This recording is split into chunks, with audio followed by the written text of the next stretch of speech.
Hey, what's up guys? Mike Fix It back here again, getting ready to harvest the garden. So I got back from a little short trip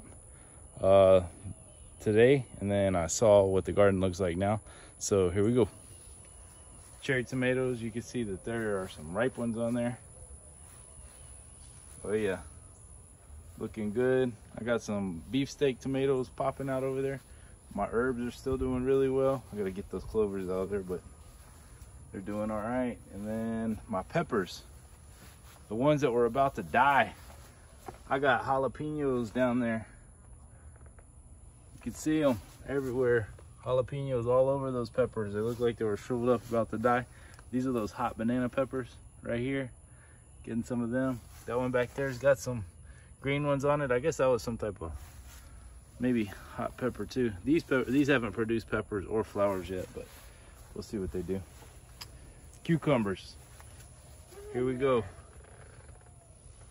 There's one down there, and look at that big boy right there. The thing about these cucumbers is once they get going, they're going. I got a few babies on there starting again. I'm gonna harvest those big ones so those babies over there will start growing. Once you see them start about that size right there with this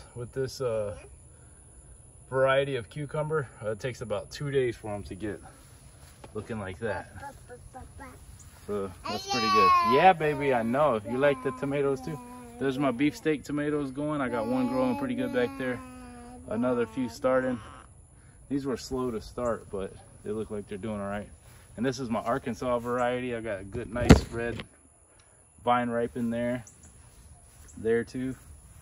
There's some more back there, so I'll get these off before the birds get to them.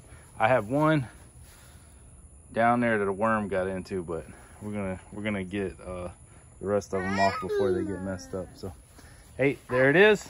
So like I said, don't give up on your garden. Plants are very resilient, and listen to people with more experience than you. So that was my lessons learned for the garden. All right, hope you guys enjoy.